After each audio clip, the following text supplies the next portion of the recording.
This isn't your average business podcast, and he's not your average host. This is the James Altucher Show. Today on the James Altucher Show.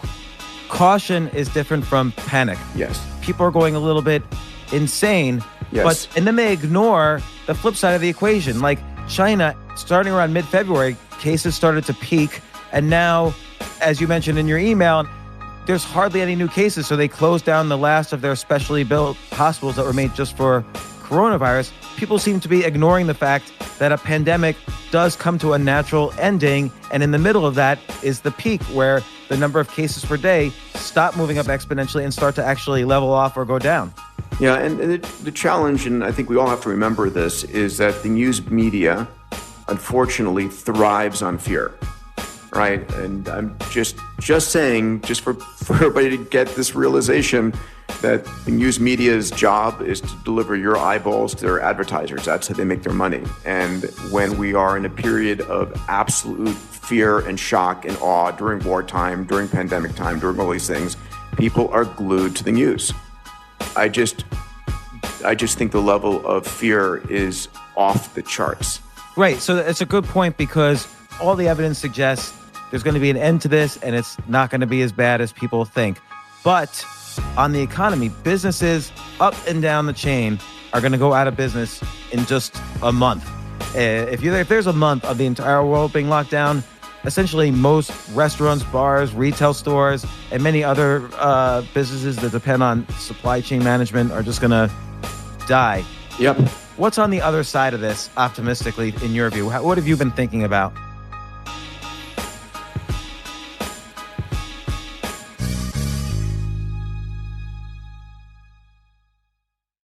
My health is really important to me. I know I'm more creative when I'm healthy. I know I'm more energetic. And look, Athletic Greens takes your nutrition seriously, which is something we all should do all of the time. Athletic Greens has been a sponsor for so many years, and I really can't thank them enough, specifically because they make a product that I personally love using to support my immune system and my gut health. I really want to stress that Athletic Greens is not your average supplement. It's a high-quality product taken by renowned experts, including myself, as a way to get access to micronutrients and support gut health.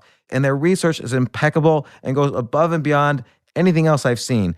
You'll get high-quality doses of zinc citrate, vitamin C, plus all sorts of prebiotics and probiotics, which is great because they provide effective immune system support and improve your gut health. And it's not me just saying this. It's, again, check out Peter Diamandis' testimony. Tim Ferriss is the one that introduced me to the product.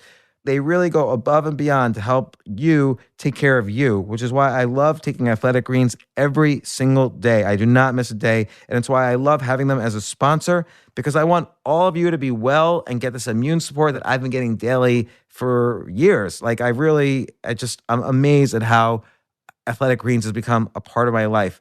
I feel such a big difference in my energy, and the taste itself, I love it. It doesn't taste like some fake chocolate or fake candy flavor supplements you see everywhere else. This tastes natural because the ingredients come from natural whole foods. And I should mention, it also has adaptogens and stress and hormone support. And we all know as stress goes up, it's important to be on our own team and get wellness where we can. This is critical. Stress is to be avoided. So go ahead and check out their website. I can't thank you enough for supporting them as they support us to support you. It's a giant virtuous circle. So thank you. We're all supporting each other. And this makes me feel so good that we're building this community and that I get to share all these different opportunities and guests and so on with you. So because they're a direct sponsor, I was able to cut a deal with them that's going to help you. It's a great deal. If you're a James Altucher Show listener, you can get an extra 20 serving pack for free. It's a $79 value with your first purchase. But you got to go to the exact URL. It's athleticgreens.com/James and claim your special offer today. That's athleticgreens.com/James. It's in the US, Canada, UK, and EU. Take your nutrition to the next level. Try Athletic Greens today. Remember, use the URL. Don't be an idiot and just go to athleticgreens.com. Then you won't get the special James Altucher Show treatment. So that's athleticgreens.com/James to get started. And now here's the show.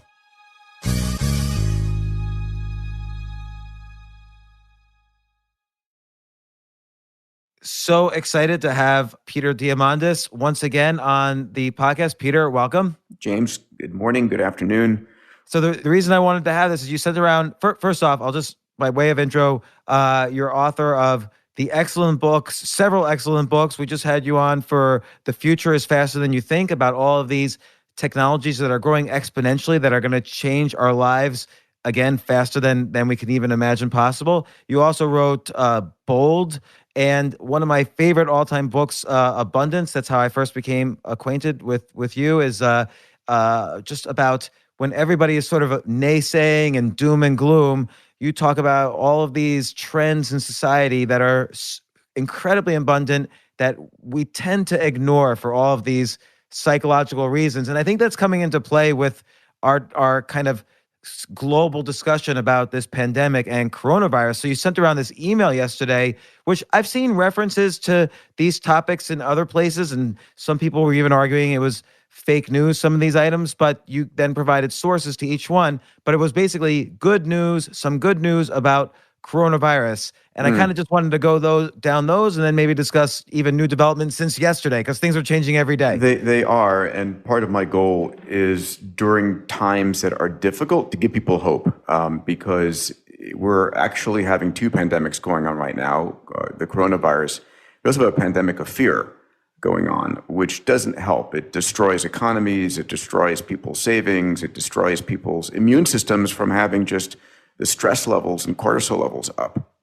Yeah, and I wrote about this about a month or so ago, called in an article called "The Panic is the Virus," and you have to ask, given the math that we've been seeing in every country, you have to ask what kind of we're doing damage right now that could basically affect the lives, even cost the lives of. It could certainly affect the lives of billions and cost the lives of tens of millions, depending on where this economy goes from here. And so right now, everyone's so focused on the potential, the media hysteria about coronavirus, which may be true, maybe not, which is why when I got your letter, I figured, okay, this is starting to make some sense. This is going along with the math that I've been seeing. So I agree. Let's people need a calming voice also. Yeah. So, I mean, during this podcast, James, and for everyone listening, I really want to give you some good news, some hope, some places that you can sort of get additional hope, and the realization that we've got the world's smartest people on the planet working on this. There's never been a time where the entire globe is more unified than right at this moment. I mean, that's kind of a kind of crazy outcome, but it is an important one. We haven't seen this level of global unification.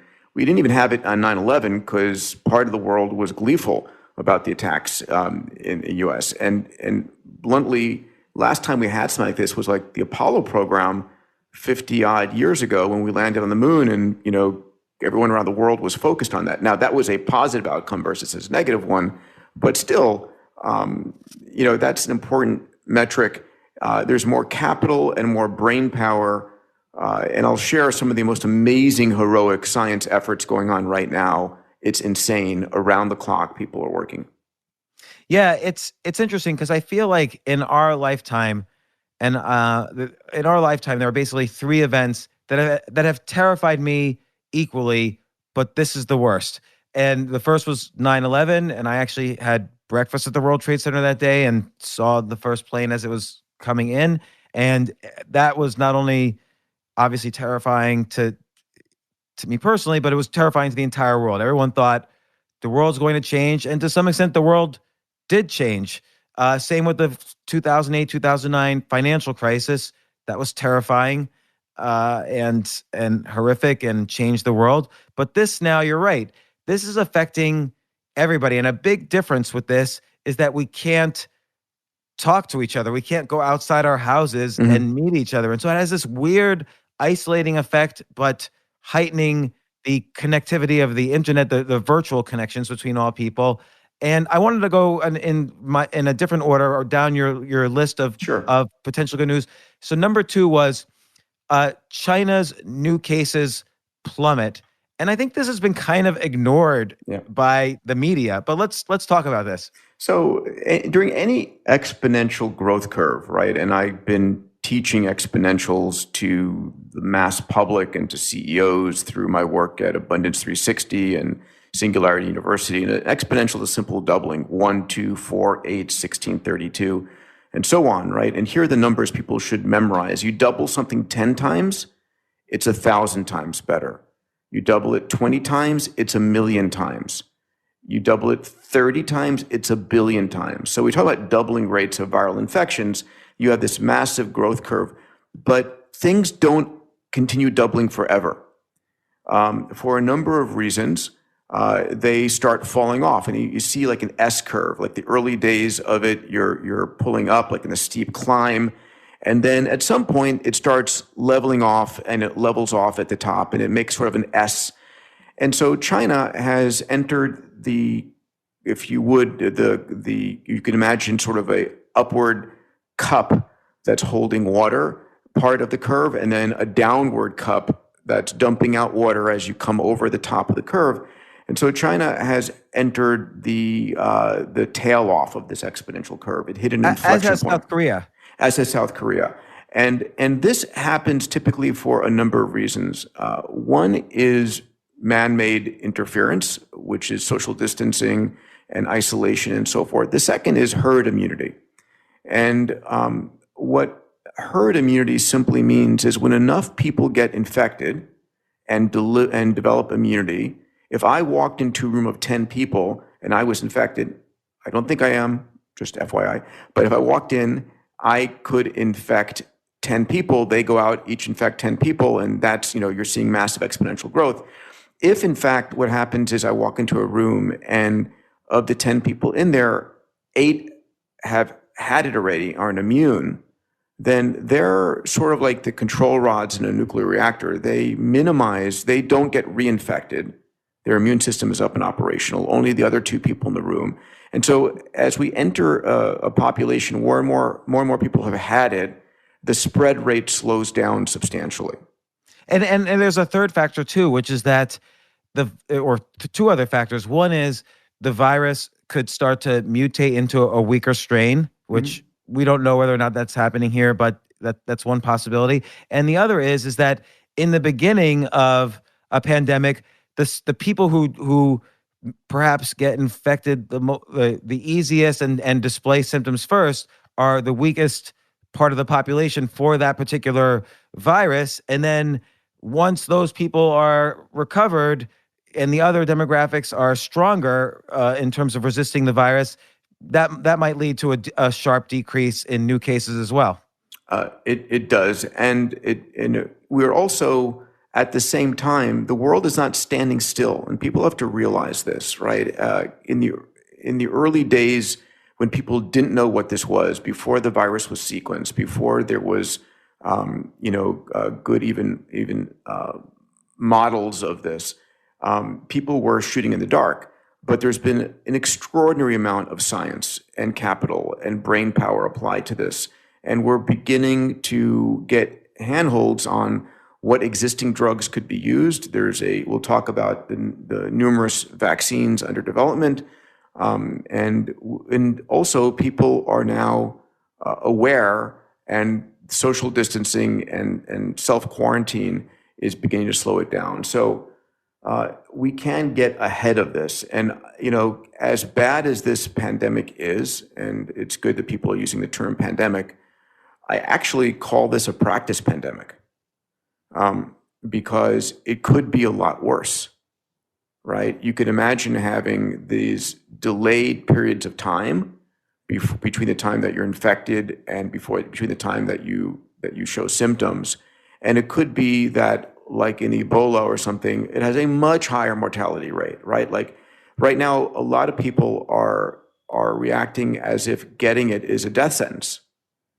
And the vast majority of people are either asymptomatic, mildly symptomatic, or recover.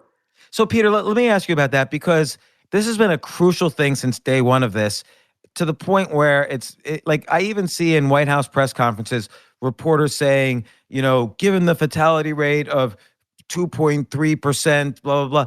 How come even, these expert journalists and so on, how come they don't know basic math? Like, if we don't know how many people are asymptomatic, we don't know the true number of cases of the virus, you can't know then what the fatality rate is until it's in hindsight. So clearly it's not 2%, which is only the percentage of people in hospitals who had a fatality in the early days of the pandemic. And this is just basic math. Yeah, so this is really important for people to hear.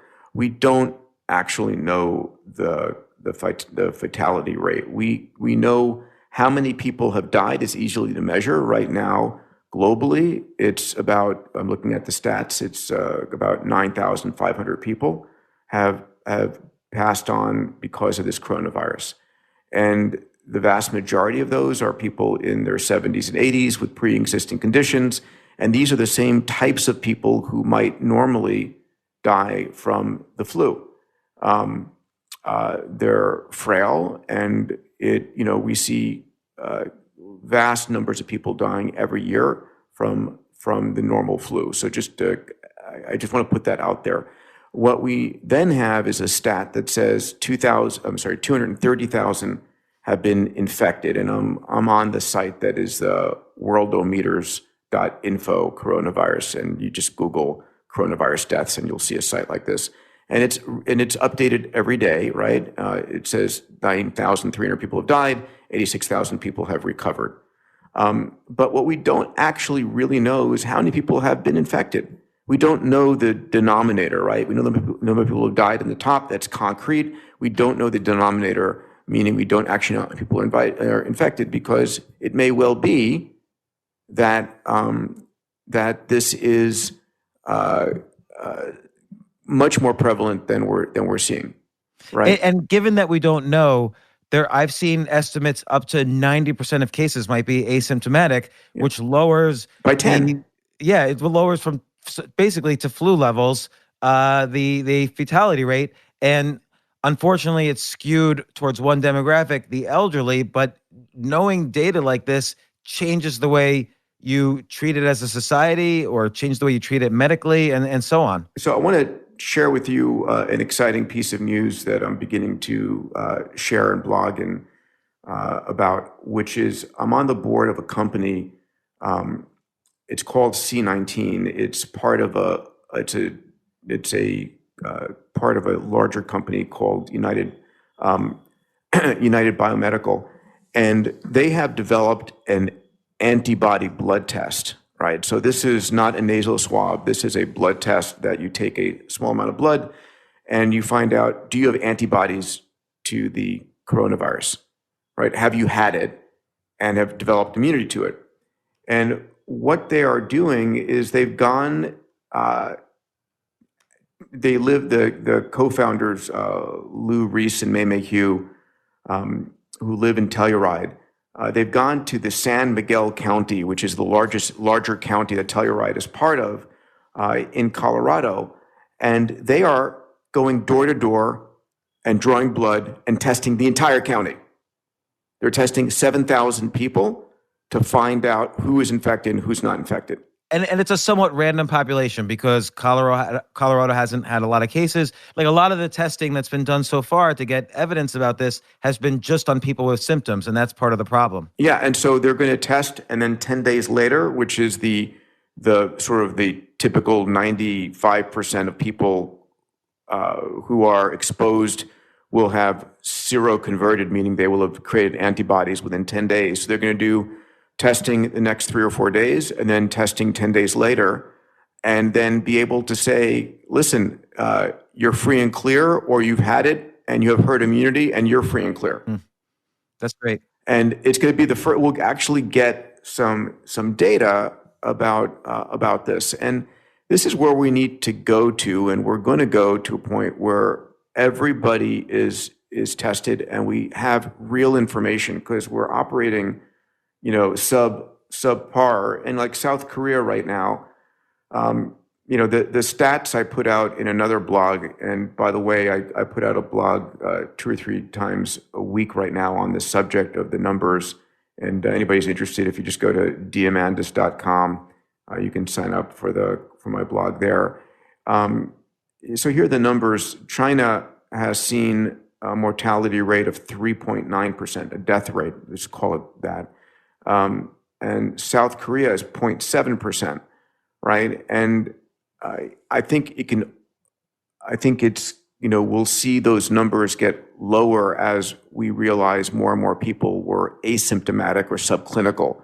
So we'll see. Now the flu is 0.1%, right? Just for reference. So the likelihood it is worse than the flu, yes, but is it 10 times worse or 100 times worse? We'll find out. And the biggest problem, of course, is none of us have seen this virus before. So there's no vaccines out there. There's no previous immunity out there. And that's what's scaring people, is that it is highly infectious, meaning it lasts on surfaces of metal and wood and cardboard and plastic for dozens of hours, could be multiple days, and it's airborne in microdrops, meaning if you are just like cough or sneeze or breathing near somebody, you could be vaporizing the particulate. So it's not to be ignored. I just think the level of fear is off the charts. Right. So it's a good point, because caution is different from panic. Yes. So for instance, for me, I'm staying indoors simply because I don't want to get this virus. I could stay indoors during flu season also, and I won't get the flu. But that's a choice I'm making, and people get the flu, and some people do stay indoors. So this is a similar type of choice.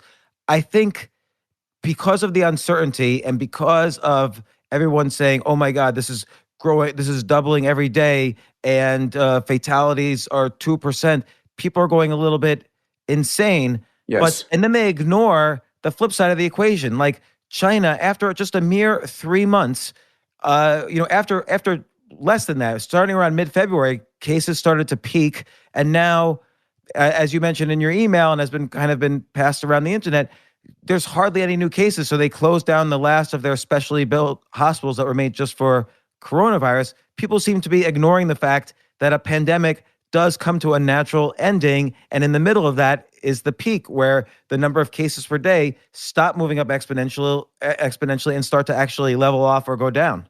Yeah, and the challenge, and I think we all have to remember this, is that the news media, unfortunately, thrives on fear, right?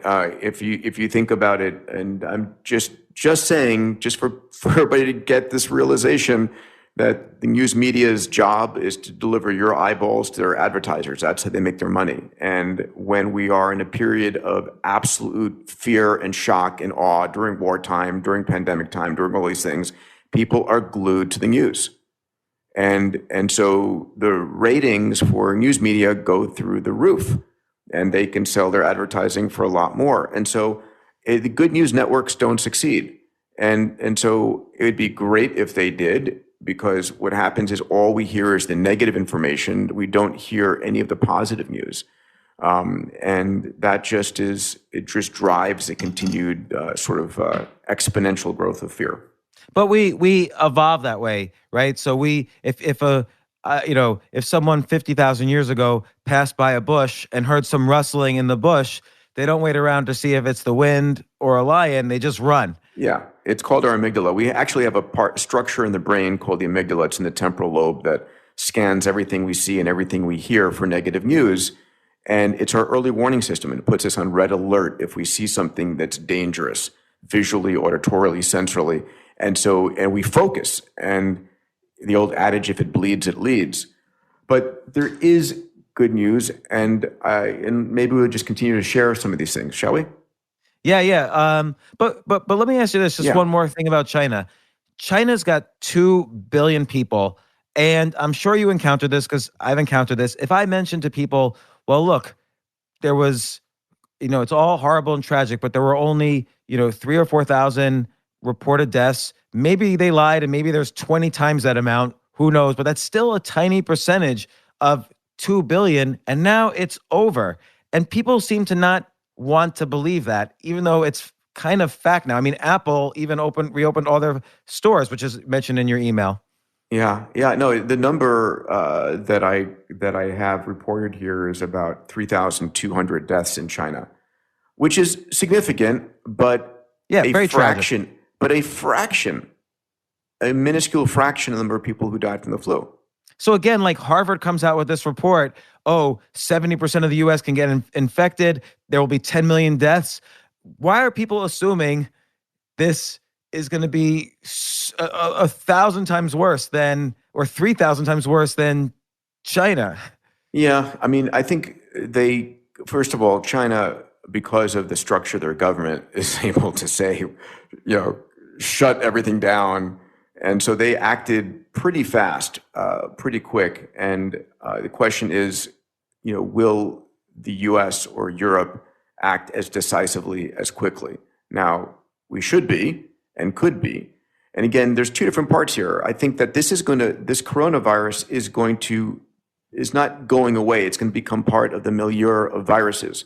There are viruses in the environment that crop up every year, and we're going to have these viruses. And so there is a possibility that that you will eventually get it, but hopefully you get it after a vaccine is in place, right? Or after herd immunity is there, after we know which drugs work better, right? Our simple goal is to slow things down enough to be able to, as everybody's been talking about, flatten out the curve, get enough, solve the shit out of this with science, which is the goal, and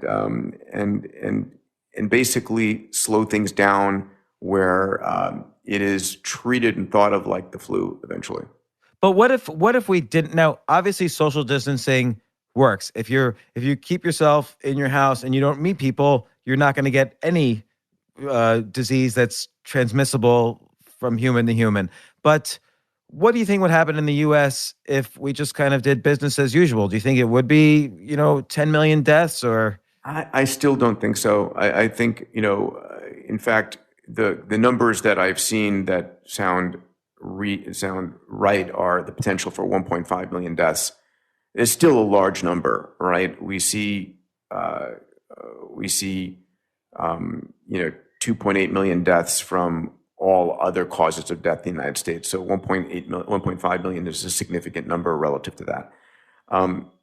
But I think that those are worst case numbers. I really do. And I think we're going to be slowing it down and learning how to address it. The biggest fear right now and the biggest problem is definitively overwhelm of the medical system. That is the problem. Which happened in Italy, which happened in Wuhan. And will happen here. I mean, we will see it growing and growing across the country. And that is real and that is concerning. So, the number of ventilators right now, as you know, James, I serve as founder and executive chairman of the X Prize Foundation. My team is aggressively working on idea of a ventilator X Prize to get the maker community to come up with open source, simple to design and build ventilators. And how's that going?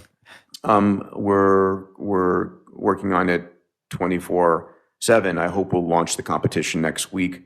We're still looking for a funder for it, but at the end of the day, we'll get this thing launched.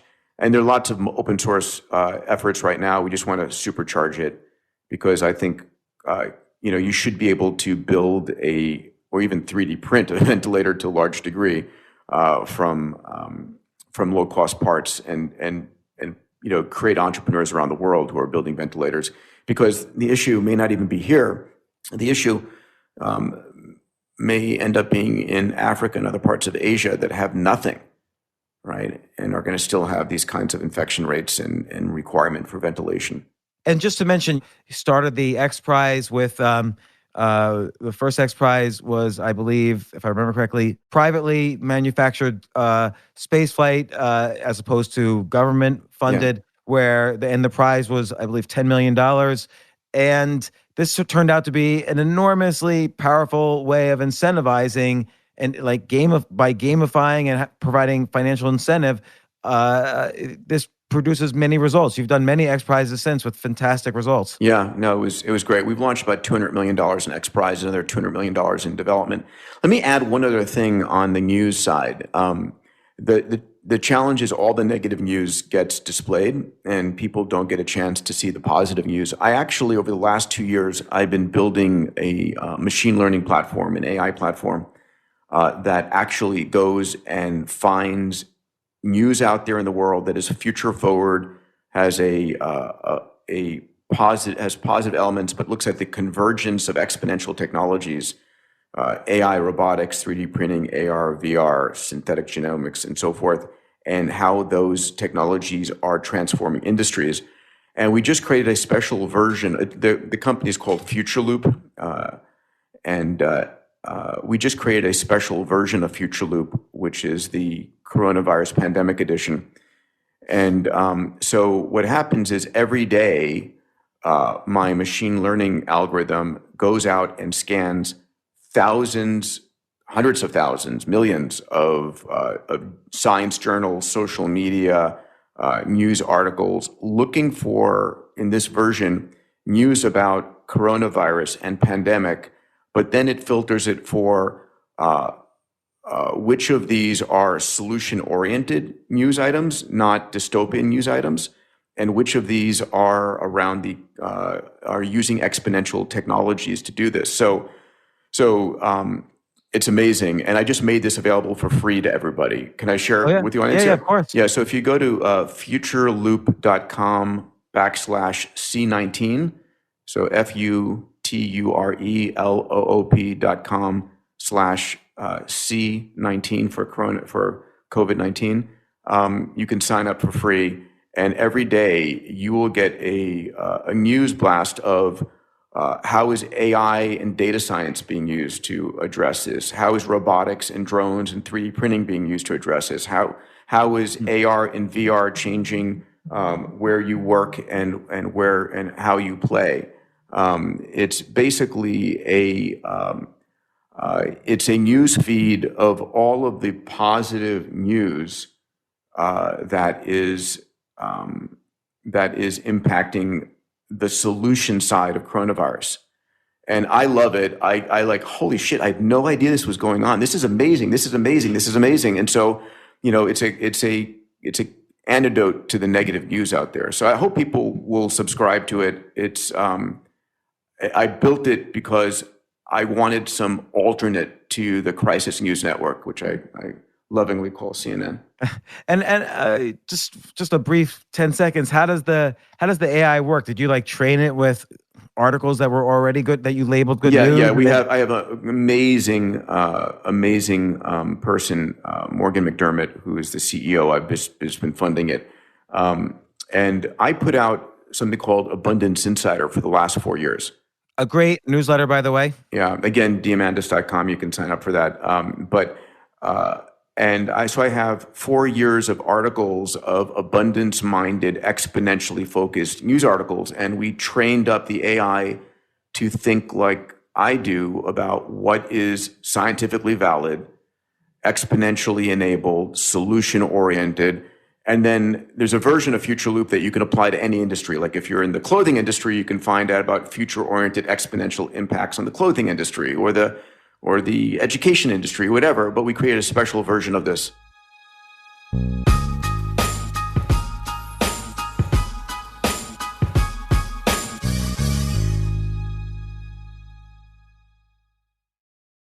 I personally love feeling like I'm taking good care of myself. And I especially feel this when I take my daily dose of athletic greens. They really go above and beyond to help you take care of you, which is why I love taking athletic greens every single day. I do not miss a day. Athletic greens is not your average supplement. First off, I love the taste. Second, it's a high quality product taken by renowned experts, including myself. My friend Tim Ferriss is actually the one who introduced me to it years ago. I've seen Peter Diamandis' testimonial on the Athletic Greens website. So if you take it, you're in really great company. These are the experts. And it's great because they take a holistic approach, which is important to me. I don't want to put anything synthetic or bad for me in my body. I'm trying to constantly improve my diet, improve my health, improve my immune system. And Athletic Greens really has the same goal in mind for you. All the ingredients, and there's 75 in total, are highly absorbable and sourced from whole foods. And their research alone makes them a standout product for me. They've been a sponsor for well over a year. I love the product. I love how it tastes. They didn't just go to market and try to spring some random product on you. They spent 10 years with top nutritionists, naturopaths, and doctors to create their comprehensive formula. Athletic Greens really takes your nutrition seriously, which is something we all should do all the time.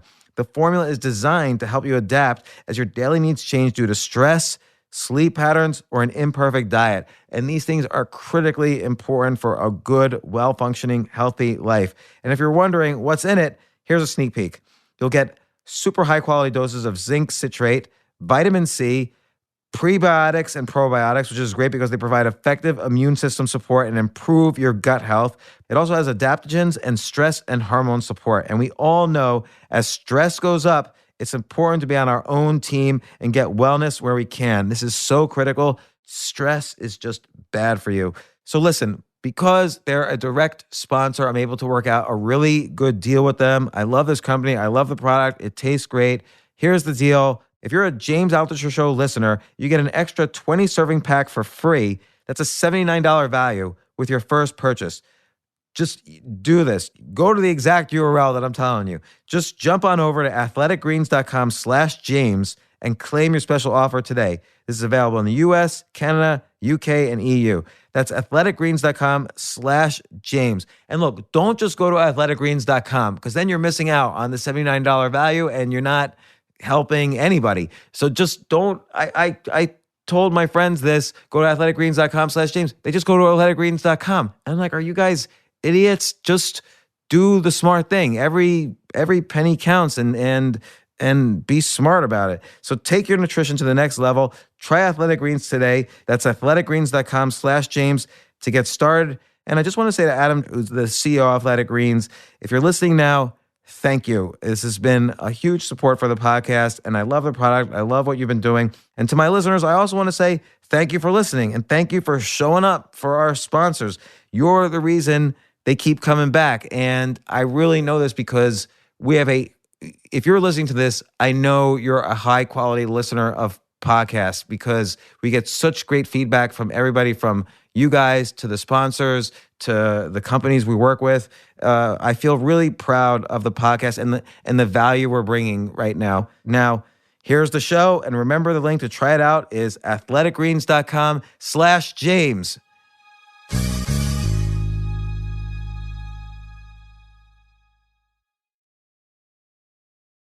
What about Vanity Future Loop? Like, I just want to put my own name in and just see only positive news about me. Yeah, well, you can. You can put your own name in there, but that's a version. If you can go to futureloop.com, and it's in a private beta. We opened up the COVID-19 version to the public. If you go to futureloop.com alone and plug in your name, when we open it up, you can be invited to Future Loop. It's a way of changing how we consume news. And it's like, I want news that's actually going to be useful to me, not what some editor on a newspaper staff or not what some producer on a TV channel wants to feed me. No, I don't know if I ever told you this, but at one time I was on a news show pretty regularly, and as one of the pundits or whatever, and the producer asked me for one show, hey, why don't you hang out backstage with us and you'll see how this is done. And in the middle of the show, he leaned over to me and he said, we're just trying to fill up the space between ad spots. That's our entire job. And that's him admitting it at a prime time. It was a prime time news show at a major network, which was kind of scary. I stopped going on news shows after that. So listen, I mean, that's their business. It's like, if you look at the headlines across the bottom of Fox or CNN, it's like death toll rises. It's like pandemic alerts. It's like, it's meant. They get their fancy graphics. Oh my God, it's meant to screw with your brain. Yeah. So positive news. Let's talk about vaccine development because I have some questions. You mentioned Moderna. This has been in the news, has been developing an experimental vaccine. There's other companies developing vaccines. Realistically, coronavirus, the common cold is a coronavirus. There's no vaccine for the common cold. There's no cure for the common cold. Realistically, is this possible to come up with a vaccine for this COVID-19? Yes, I am absolutely clear it is. And there's a multitude of efforts underway. And what's also true is that it's going to mutate, and you're going to create additional versions of this. So it'll be like the flu vaccine where you have to take it every year. It'll be like the flu vaccine. So Moderna, happened to be, so Stefan Bancel, who's the CEO of Moderna, is a friend, and I happened to be in his headquarters in Cambridge 2 weeks ago before the insanity fully began, and sat down with him and his chief scientist. Tony Robbins and I are writing a book called Life Force about all of the incredible technologies coming online this decade to extend the healthy human lifespan, right? It's, again, at a time we're talking about mortality rates and death rates and so forth, it's nice to think about the fact that there's amazing technology that's going to extend our life. So Stefan said, listen, we've got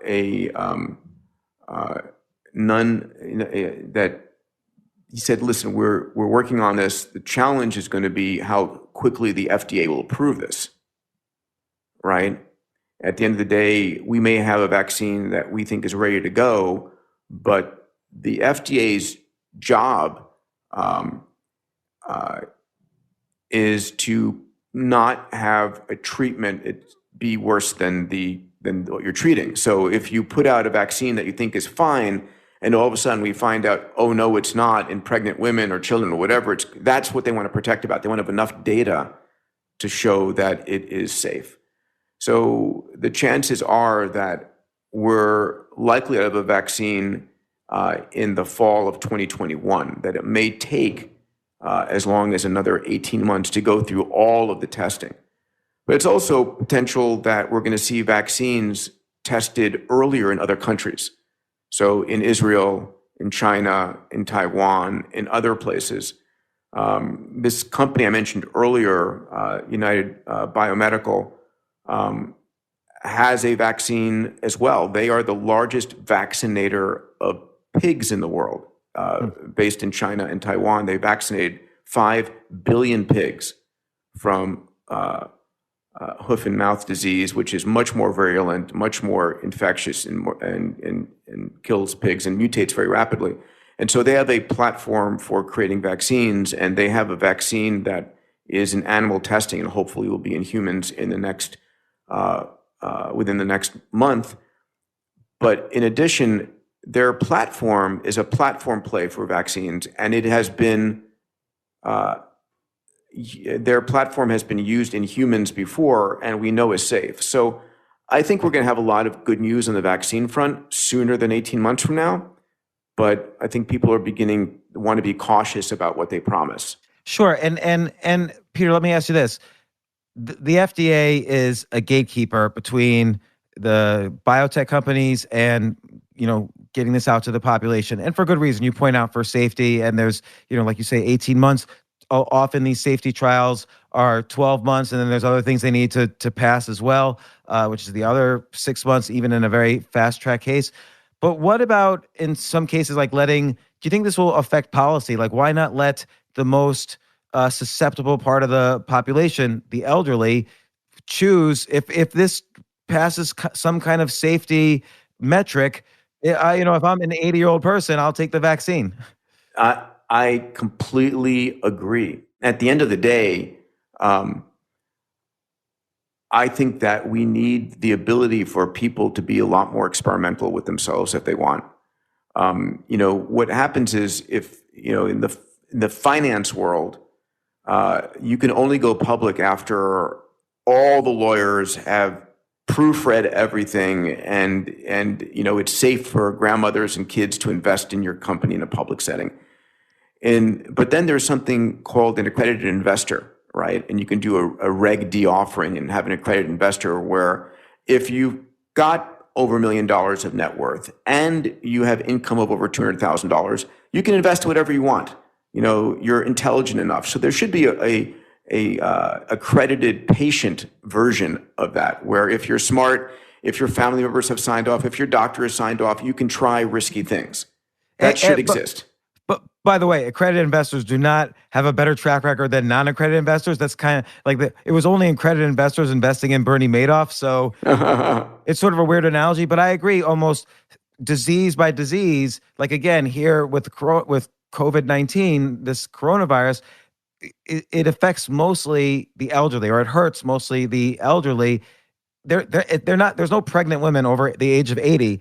They should be allowed to take. They should be allowed to take this vaccination as opposed to staying in next season for the whole season. So I'm just suggesting there may be another piece of good news that could come out of this is that we pick and choose our spots to start releasing some of these things early, including drugs. So what are you seeing on the cure front? So there are a number of drugs that are antivirals and malaria drugs that are in tests. So what's happening right now is two things. One, lots of existing drugs that are in production already and have been FDA approved and could be used off-label are in test. And we're going to find out the results. We'll find out these results in the next probably week or two. And then if there's things of promise, Gilead has some, they will be, at the speed of light. That information will go to every physician and every hospital out there, and we'll start utilizing these things. There are other things, for example, one of my other companies I'm a co-founder of called Cellularity, based in New Jersey, is the largest cellular medicine company. And they actually store placentas. When a baby is born, you have traditionally stored the cord blood for that child, which can repopulate your hemopoietic system if you have a childhood leukemia of some type. But what they realized with Dr. Bob Huri, who is the chairman, CEO, the brains behind the operation, I'm simply his co-founder and vice chairman, realizes that the placenta is a 3D printer that manufactures the baby and also the immune system that protects the baby. And so what he's done is stored 100,000 plus placentas, decellularized them, been able to take out the stem cells, the pluripotent stem cells, and also the T cells and natural killer cells in the placenta. And those natural killer cells in our tests right now, natural killer cells are the cells that protect you against viral infection and against various cancers, as well as the T cells. And what he's finding is that natural killer cells infused into a patient who is infected could help them fight the infection, right? So it's like boosting your immunity. So that's important. It's still preclinical. They just filed for an emergency IND, and basically to get approval from the government to start testing. And hopefully we'll get that approval this week or next. And now is that to work on people who have the illness? Yes. So again, like I always ask, like, let's say there's some indications that this works and you have 100,000 people on ventilators right now that are not looking so good. Why do we need any tests? Why not we just give it to them if there's some indications? I agree. So Cellularity's facilities, we just built out brand new facilities where we could manufacture hundreds of thousands of doses of natural killer cells for infusion. You infuse some large number of cells through an IV, and that's the goal. This is the FDA process. It is a slow and methodical and expensive process because here it's political to a large degree in the following way. If the FDA approved, and this is not the company's point of view, it's my personal point of view. I just want to be clear about that. I don't want to get anybody in trouble here. But the FDA is there to protect people against charlatans, to protect people against unknown effects. And there have been lots of cases in the past where people thought something was safe, but it turned out to actually like thalidomide. Thalidomide, whatever. Yes, yeah, that was given to people as anti-nausea drug in the early 60s. It turned out to, in pregnancy, cause shortened forearms. It was awful, but it's now found to be used in multiple myeloma, and Celgene developed that into a multi-billion-dollar drug, but under these unique conditions. Having said that, if you approve a drug and someone gets hurt, there's hell to pay. If you don't approve a drug out of caution, then oh well, we're just being safe, right? So you value the lives lost from approval more than the lives lost from not approval. It's a strange, perverse situation.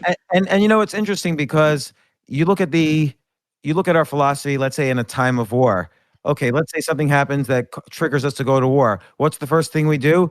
We call up every 18-year-old male in the country, and now female. We call up every 18-year-old in the country and say, we're going to give you a gun, and we're going to send you to a foreign country that you're unfamiliar with, and you're going to shoot other 18-year-olds. We have no problem making a decision like that. But, oh no, don't give this cure of a fatal disease to anybody yet. Like, we're so nervous about some things and then just eager to send citizens off to their death in other cases. It always strikes me as amazing. Well, we are at a war. We're at a global war. I'd love to call this World War III, but against a virus. Right. The only reason I don't like, for this case, using military terminology is I see, like in London, they just can't delayed the mayoral elections. I do get afraid of a terminology that's going to lead to something authoritarian over in a situation that doesn't deserve it at all. Yeah, no, agreed. So Future Loop /C19 will give you good news every day on all of the efforts around the world for testing, for massive data science and AI being applied to this, to cures, to vaccines. Yeah. As a cure, what do you think of chloroquine, the anti-malaria drug? Yeah. So again, there's some data to show that it's got potentially positive effects, and people are scrambling and trying to get supplies of it already. So listen, when you've got no solution, you throw everything at it. So I'm reading the same reports everybody else is. Maybe I'm reading some other reports as well. I just got a report out of China that came out yesterday of their latest. And let me just read some of this. So the virus is the coronavirus 2 is sensitive to ultraviolet and heat. So how do you kill it? It's ultraviolet light and heat. 75% ethanol kills it. Chlorine-containing disinfectants kill it. Well, what does that mean? Does that mean how do you kill it when it's in the body? On surfaces. Okay. Yeah. So let's see what else. The pathology in the lungs very much resembles SARS and MERS, and it's basically just damaging the alveoli of the lungs. It decreases the number of lymphocytes and it decreases cell regeneration. So that's it's causing your lungs to begin to fail. Let's see if I can find some other data here about other treatments in this recent deck. If you want to keep talking while I thumb through it, just came over. Yeah, so you in one of your points, you mentioned 7 treatments who were treated in India have recovered, and you referred to that the treatment protocol will be scaled to other hospitals. What was the treatment protocol that they used to? I don't have it in front of me. I mean, here's what's going on. The beautiful thing is that humans are pretty much the same globally, and we're seeing a massive parallel processed experiment going on. So every country is throwing everything it's got at it and is open sourcing all the information that is there. So it isn't like if it was just in New York, and only New York hospitals were doing it. It's every hospital around the world is trying whatever they can. So that for me that gives tremendous hope. So there's two antivirals, lopinavir and ritonavir, that are being tried together, and so it's going to be reported on in the next couple of days. Let's see what else here, but please go on. So what I've been getting out of all this is that there is a beginning, middle, and end to a pandemic, just like there was for SARS, MERS, H1N1, and people sort of think that I see people commenting like, what good is quarantining if this just keeps doubling forever? We'll never be able to leave our house. The reality is there's a timeline for when a pandemic, any pandemic, wears itself out. Exactly. So what happens is either you have it and you build immunity and your immune system kills it off inside your body, or you didn't get it, but the number of virally infected people have gone to near zero. Everybody who is infected has developed an immunity or has died. That's it. I mean, those are the two outcomes. Right. This happens every season with the flu. It comes, it does its thing, which is horrible, and then it's over. Yeah. And so people don't sort of understand that. I think that's an important piece of good news. And we see, and the evidence we see is in China, which you could argue is a train wreck as a country in terms of medical care and in terms of many social systems. And after 3,000 deaths, it basically, the disease died off to the point where they're shutting down the hospitals that they built. Apple's opening up in all all their stores. Factories are reopening. There was an actual end, and it wasn't a percentage of 2 billion people. It was a tiny percentage of a percentage of a percentage that ended up getting now it. What we're seeing is this experiment, this global experiment. I hate to call it that, but in phases where we're seeing what happened in China and South Korea, and then Italy, and then the U.S., right? Sort of those are the benchmarks I'm thinking. And China is 3 months ahead of everybody, and Italy's a month ahead of us. And so when China reopens, which it will do shortly, and people start coming out of quarantine, that's the next card we're going to flip over and say, does it, like you can think about it as a fire. Like, if there are a few glowing embers still in the fire, does it begin to reemerge again? Right. And so, so I think most of China is reopened, but in Wuhan specifically, it's within the next 2 weeks. They're basically unlocking the main area affected, which is good news, which they're confident in doing. If they weren't confident in doing it, I doubt they would do it because they don't want to be embarrassed. Yeah. But we'll see, like you say. But again, the data suggests this has a timeline of roughly 3 to 4 months in every country. Yes. And the same thing will happen here, which if you count conservatively, if you count March 1st as the beginning of the first cluster, the first 100 cases, that would suggest June 1st as the end date and April 15th, roughly, give or take a few days, as a peak point where you start to see cases level off and then even decline, as you were mentioning, like that S. Yep, exactly. And so I want to give people hope. The question is, how long are you going to be sort of held up with your mother-in-law is the question, or with screaming kids and such. And so one of the things to also think about on this positive news conversation is, what do you do in this time of pause, right? So we're taking like a nationwide pause from work, which is destroying the economy. And my heart goes out to, millions of people who are losing their jobs, and probably tens of thousands of businesses are going out of business, which is a real travesty. Massive travesty. And so if you're lucky enough not to have to close down your business, or if you have income and not losing your job, and you have a potential to think, what do you do during this time? Because this, with this pause comes opportunity. And a couple of things I shared with my community are the following, if I could go ahead and share this. Sure. Yeah. So number one, this is a time of reconnecting with family, obviously. Right. So I've been out playing baseball with my boys a lot more than, they're 8.5 years old, and we're having fun over that. And so spending time with your family, more time with your family, and really connecting with your family and having more intimate and meaningful and deeper conversations than you might normally have as you're running around your business is one thing. The second thing is your health.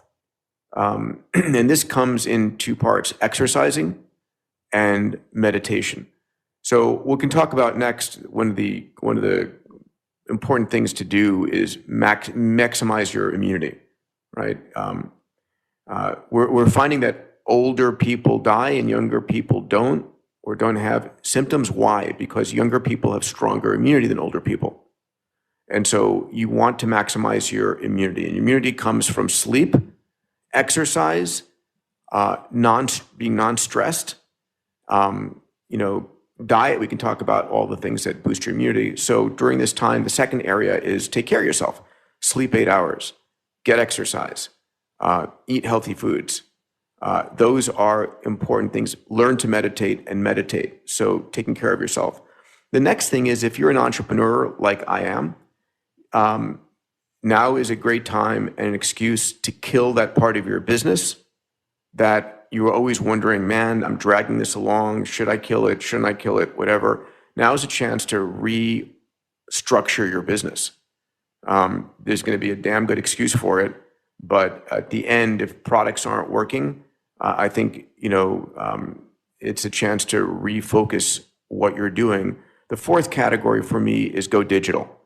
I talk about this in Abundance and Bold and the Future is Faster, is the 6Ds, that whatever is digitized enters a period of slow deceptive growth, and then it becomes disruptive, and it dematerializes, demonetizes, and democratizes products and services.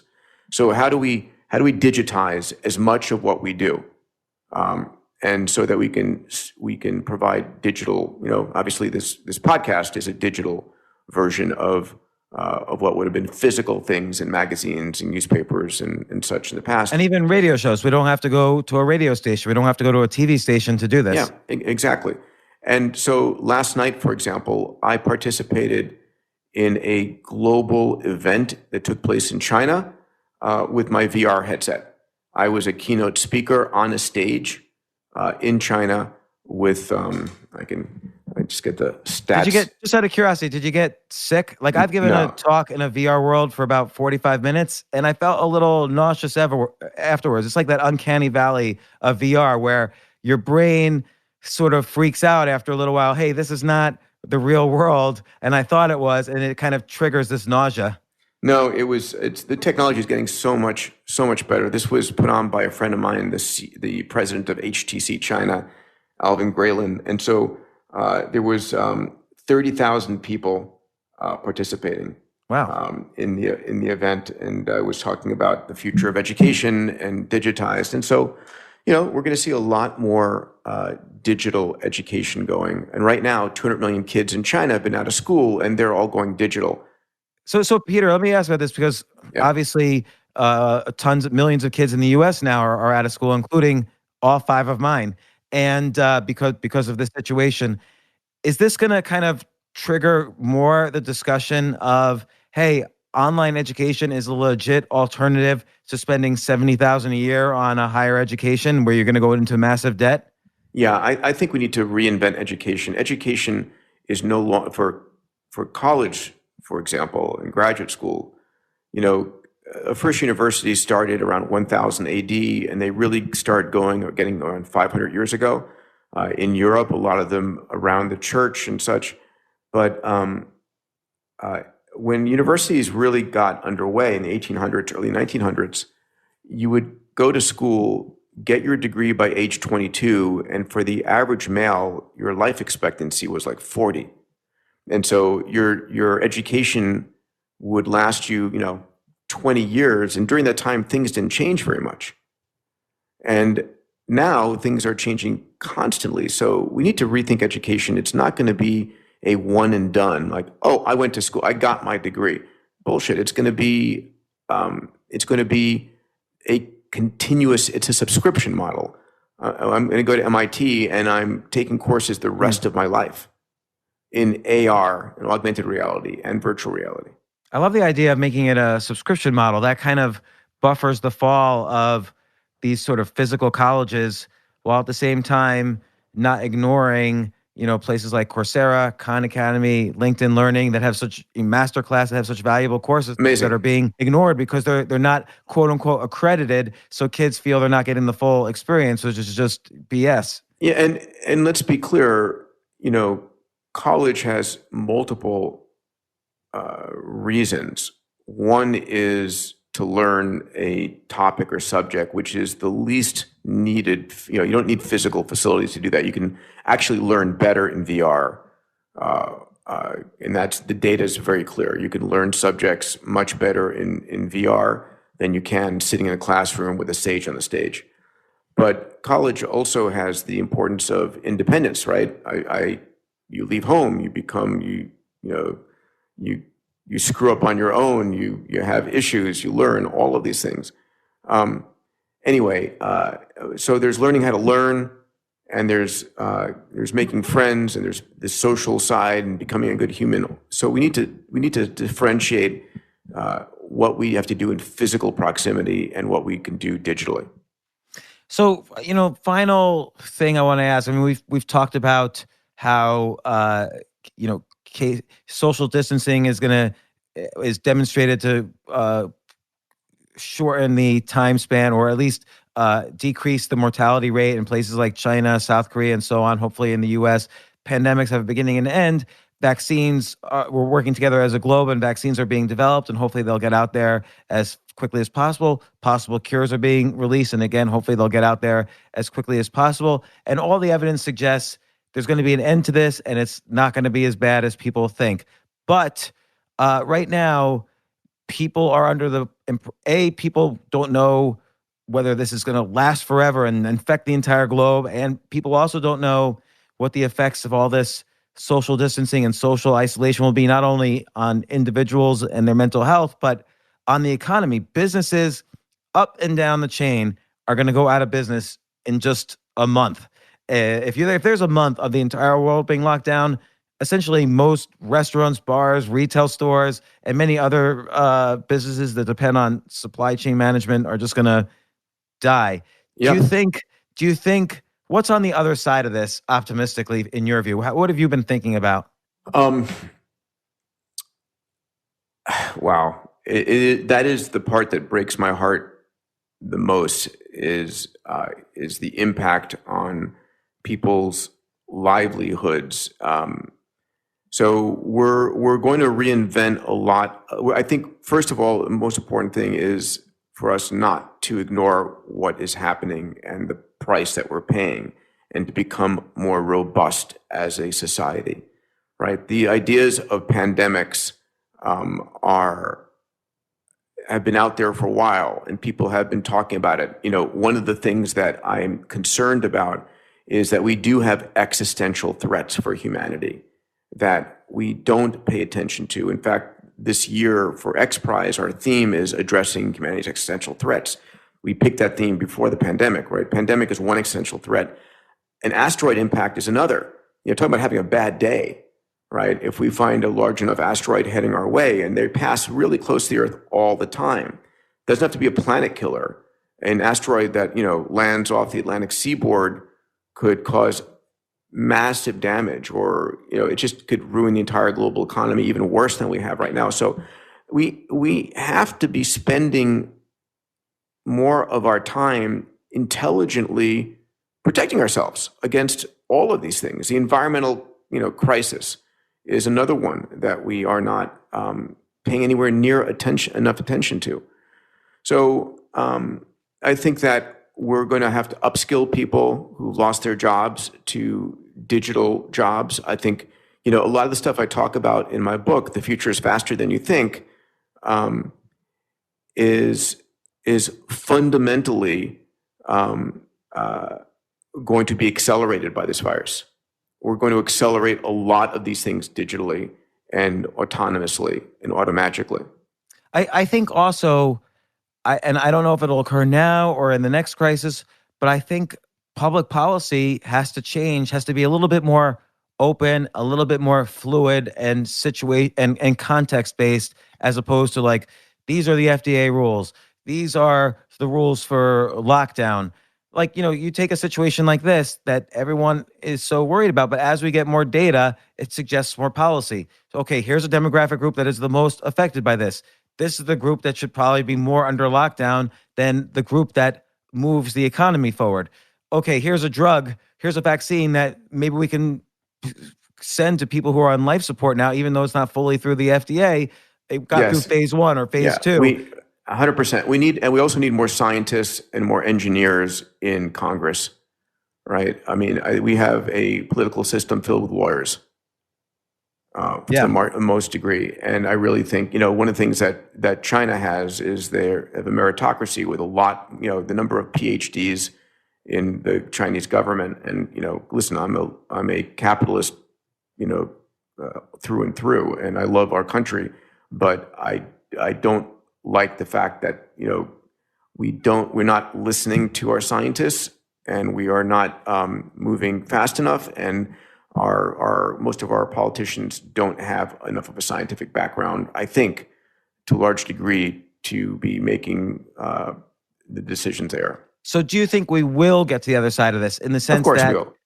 in the sense that people now, is there a tipping point where people get into such hysteria over these restrictions and the restrictions continue longer than they need to? Is there a tipping point where society is not just dented, but brutalized?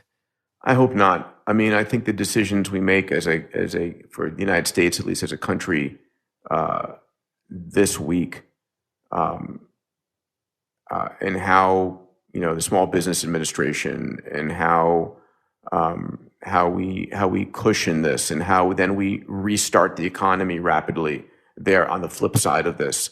All of these things are super important. I agree. And I think, look, they've announced trillions and trillions of dollars of stimulus, probably triple what they announced for the financial crisis. So it's going to be very interesting to see what happens. There hasn't been enough stimulus, I think, on the small business level, but there's probably ideas being discussed that we're not aware of. One last thing I want to add here is there's not enough money going into science.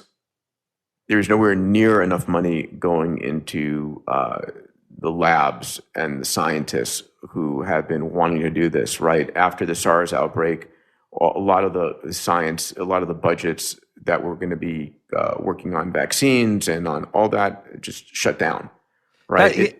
In part because to get a drug through the FDA requires about $2 billion from a company, and a decade of time. Yeah, right. And most, let's say a professor comes up with something in the laboratory and now moves it over to a small company, gets a little bit of funding to get started and shows some decent results. Now, where's he going to get $2 billion more? It's very difficult. It is tough. So the FDA needs to become a lot more agile, and we need a lot more capital flowing to entrepreneurs in this arena. We need, the same way that Silicon Valley took a very old industrial industry, we need to move rapidly to a much more agile entrepreneurial pharmaceutical industry. We can. AI is going to play a critical role there, but it's an exciting time. I just hope we learn the lessons out of this.